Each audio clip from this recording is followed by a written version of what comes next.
Welcome to You Are the Answer, the podcast that helps you reconnect with the most powerful healer you know, your own body. I'm Naomi Mills, chiropractor, healthcare professional, and believer in the natural intelligence within us all. In this podcast, I explore what it means to trust your body, decode its signals, and take ownership of your well-being without quick fixes or health fads. Whether you're just beginning your journey or deep in transformation, I'm here to guide you back to the truth. You are not broken. You are the answer. Hello and welcome to episode 33. Thank you so much for joining me. This is the teen arc of the You Are the Answer podcasts, where I am using the nervous system lens to try and shed new light on the growing teenage person, families, and how we can all create environments that make life just that little bit simpler for each other, let's say, or at least approach as parents our young people with greater understanding. And quite a lot of what comes up during this arc and why I'm so interested about it is it's where I am in my life as well as a parent to a young person who's just beginning their adolescence journey. And I will say, as a full-time working mum, that it is particularly difficult, and you might be able to resonate with some of this. There will be times that I have put aside in my brain and in our diaries where everybody's going to be at home. Everybody is going to be spending time together and we're going to have a nice time, darn it. Because this is, the time I've put aside for all of this to happen. And I really want us to enjoy it. And guess what? When I diarise things like that, because as you can hear from my tone and the way that I'm saying it, it's not really organic. Sometimes when I'm in overwhelm, I can be like, well, things happening organically can sound like a lovely idea, but it's not very kind of realistic, is it? So when I approach things from that place, usually not realising that's what I'm doing, what do you think happens? We sit there and we're all going to play this board game, we're going to have fun, or we're going to watch this programme together, or do this drawing, or go to this place, or go for a walk. And I am met with, usually quite a lot of resistance even, maybe some attitude, not just from my young person, but maybe my husband as well. And then I get a bit tetchy and the dog's barking at somebody and the birds are really loud and everybody starts to and then I'm like, well, why have I done this? I've created this space that we're all meant to be having fun and nobody's having fun. Yeah, and suddenly everybody's just very stressed and this beautiful time we had planned together is neither beautiful nor relaxed. And you might think that's happening just through how things go, but actually our nervous systems are co-regulating together, and potentially in this case from mine. So children are not only listening to the words that we use, they're listening to the nervous system that is delivering those words.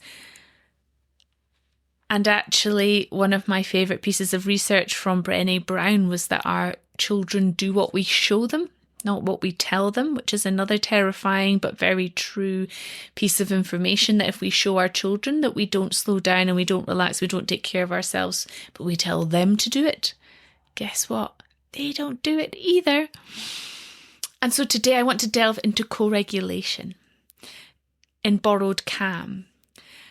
And the way I explain this to my young people in modern terms is that it is as though, as a parent, okay, you are the personal hotspot for your child. Think of them as like little mobile units themselves, putting out their feelers, their little Bluetooth signals, and they are looking to latch on to these antennae. And as the parents in the room, you are the ones setting the regulation, the tone for your household, believe it or not. And that's what I mean by co-regulation, is how can we use this natural phenomenon to the benefit not only of our children, but of ourselves and the whole family experience too. And just from that experience that I was sharing in the beginning, when I, usually unconsciously, make space because I know we want family time. I crave it. I'm craving connection, fun, re-regulation. But if I show up not quite in the right way, I can also kind of drag that experience in the wrong direction, because I am being sometimes called the primary oscillator, the one that is setting the energy and the mood or the vibe or whatever word you want to use in the space. And people are regulating from me. I am becoming the hotspot that people are tuning into. And so before language, babies sense your tension, they sense calm. As my husband actually was always great in our pediatric practice because he has an incredibly slow heart rate. So if any mums were getting adjusted or babies were getting overwrought, I would put them on his chest to hold them in his heart rate. He is so naturally calm, actually, that the babies would regulate to him. So we literally borrow regulation from other nervous systems. And I did read some research once, because as humans, we have a measurable electromagnetic field. And when we are in ease, connection, when we're in our heart space, if you want to call it that, when we are grounded, when we're at peace, you can measure that electromagnetic field coming up to 6 feet outside the body. It's really wide and feels lovely. And everyone's like, yeah. And then if we're in fight, flight, stress, that electromagnetic field shrinks, becomes much, much smaller. So I find that very, very interesting.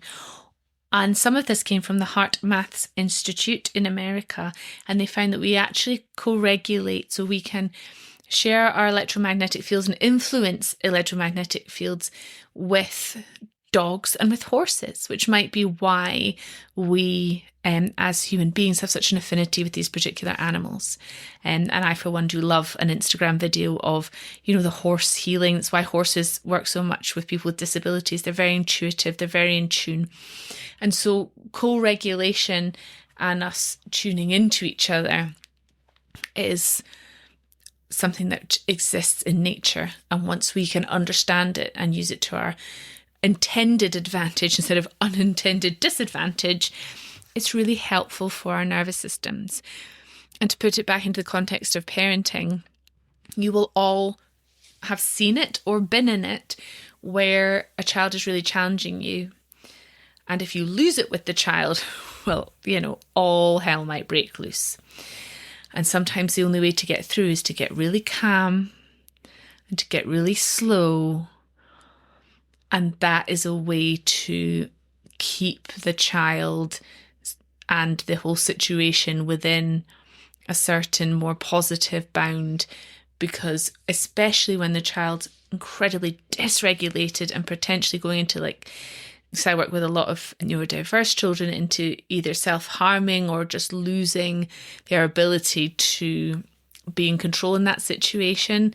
A more calm, consistent parent can really help that child regulate better, to latch on, to stay more present and more in control of themselves as they go through these wild, totally felt short-term emotions. Last episode, I talked about the wiring of these teen brains and how they are very different to adult wiring, which is why co-regulation is so important, because actually our brains have developed the capacity and the tools to think long term, to remain calm, to see different sides of the situation. We don't have to live completely within our emotions. And so it can be very helpful for a child to have their adult gift them, if you like, that ability, give them something to latch onto and to regulate from, to stop them feeling completely out of control. But as humans, we did evolve in groups. And so if one member of the tribe noticed danger, this is how this was explained to me, everybody benefits from noticing. So somebody says, oh, potential danger, that awareness spreads around the group. And we are wired, as I said, to detect each other's emotional states, both positive and less positive. You can walk into a room and sense like a frisson in the air, or it could be anger, it could be despair. We can walk in and be like, oh, you notice the mood in a room. Yawning spreads, laughter spreads, panic spreads, anxiety spreads, because we are wired to detect each other's emotional state. I see it a lot when I do the holotrophic breath work. Crying might go around the room, laughter might go around them. It's almost like a wave of emotion that when people are entrained and in deep state, it comes out that literally. Is extremely interesting. And so as a family, you're a tiny little ecosystem of your own nervous systems. And so, for example, shouting will escalate more shouting. If your child shouts at you, you feel disrespected. I might shout louder. The child feels threatened, so the child shouts louder. Nobody's winning in that situation because each nervous system is just reacting to the previous nervous system, and it's pushing our brains into that survival sense. Again, the limbic system, the one that's not thinking it through, it is responding. So here's the most important thing, okay? Because nobody is regulated in that situation.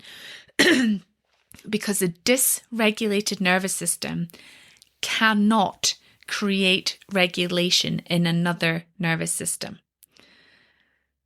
A dysregulated nervous system cannot create regulation in another nervous system. So me turning up dysregulated, stressed, tired, grumpy, right, I'm here, let's all play and have fun, is actually not creating fun and play. Because here's the other part of this nervous system regulation science, is everybody's nervous system wants to be regulated. Actually, if you put a regulated and a dysregulated system in a room, the room will gravitate towards the regulated person, which is super cool, right? That's the gift. If you are that calm, grounded, heartfelt, it's so attractive in people. You might have noticed this yourself because they seem so calm and they're happy, and these traits we organically want to move towards. They feel safe. But that regulated nervous system needs to be in the room for that to happen. So when I think of my tiny ecosystem, and if there's only 3 of us and none of us are in that state, we're not getting there. We're just going to feed off of each other. So co-regulation is this idea that we do feed off each other. And the cool thing is that when someone is regulated, grounded, their electromagnetic field is spread, we all want some of that.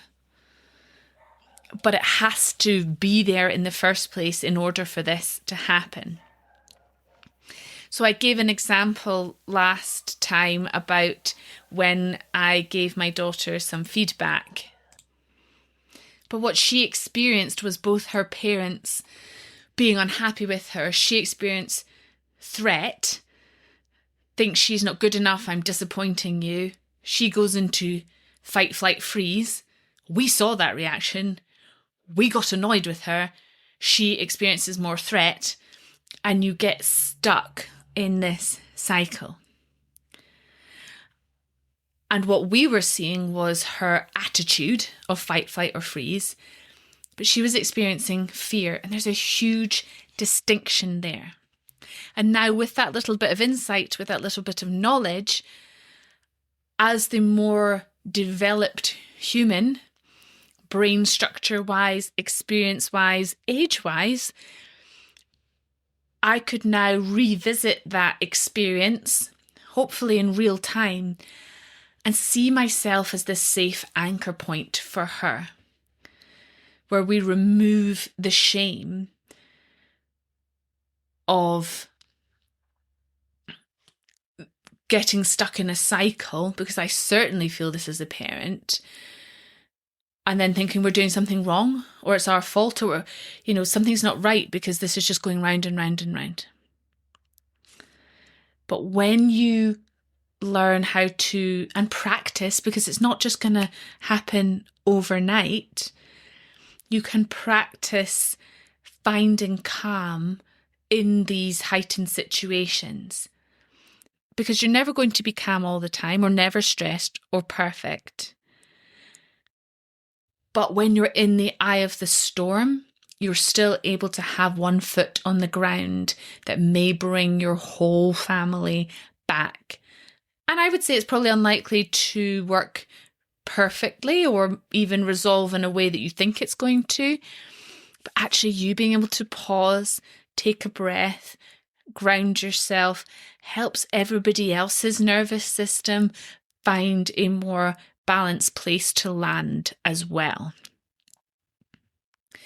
And actually, one of the great things I've learned, to speak of Brené Brown again in her Gifts of Imperfect Parenting, which I would highly recommend, I learned from that is your ways are not set. You can always circle back and say, I didn't respond in the best way there. Can we talk about what happened? Even when your teen isn't mega responsive, they will be hearing you when you acknowledge how things went, and you can repair and change as you go along, because we're human as well. Misunderstandings and conflict and stress are going to happen to all of us.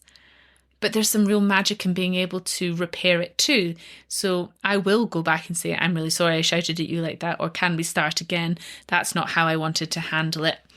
And you're actually then teaching your child how to be accountable, how to feel safe emotionally. You're giving them resilience and permission when they become parents and they make the same mistakes, which we all do. They've also witnessed how to repair, and that's important for every aspect of the relationships that they have. So what does calm actually look like? What does being this calm hotspot really mean? I'm just talking about taking a few deep breaths, maybe speaking a little bit more softly, pausing, coming in with curiosity, and then owning the mistakes.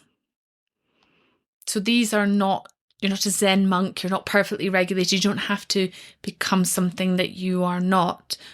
Like I said, your now awareness of this is what is happening to us all through our biology and our design. And my sheer awareness of this means that I might have a bit of a chance of shifting the dynamic. That, I believe, is the best you can possibly be, because you cannot set the dynamic perfectly all the time. Because you too are human, and that's what, many, many more of the episodes of this podcast, both before now and after now, will be about us humaning, parenting, being grown people that are living in a very challenging world ourselves. It's not just our young people. But what I would love you to do is just bring some of that awareness to your family situations today. Don't wait for things to escalate, because it's far harder to put this work into practice in heightened situations. And that's a little takeaway I give to teens every day, especially if they're using my daily nervous system check-in cards. And I'm like, yes, these give you tools in hard times. Do not use them in hard times in the beginning. Use them in easy, good times, because then you will actually be able to implement them when you're under stress. So I'd like you to bring that awareness and then play with, I am the hotspot. How do I want everyone in this room to be? And putting yourself in a calm, regulated state where you take a few deep breaths, you soften your voice, you speak more slowly, and just consciously drop your shoulders and release your jaw, and just be aware of what your nervous system is doing. That is a beautiful practice for you to start playing with now and see where it brings your family. So if there's one thing I hope that you take from this episode, it's that you do not need to be a perfect parent Your child does not need one. But they do really benefit from a parent who isn't afraid to keep returning to connection and curiosity, to repair and to calm. Because remember, they're not only listening to your words, they are picking up on your intention. They are listening to your nervous system. And every time that you set that new tone for your family, you're showing them that they can do that too. Thank you for joining me on You Are the Answer. If today's episode sparked something in you, share it with someone you care about and leave a review to help others find their way back to their body too.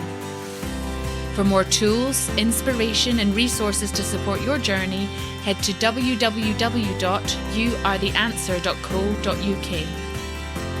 And until next time, stay connected, stay curious, and remember, you are the answer, and you always have been.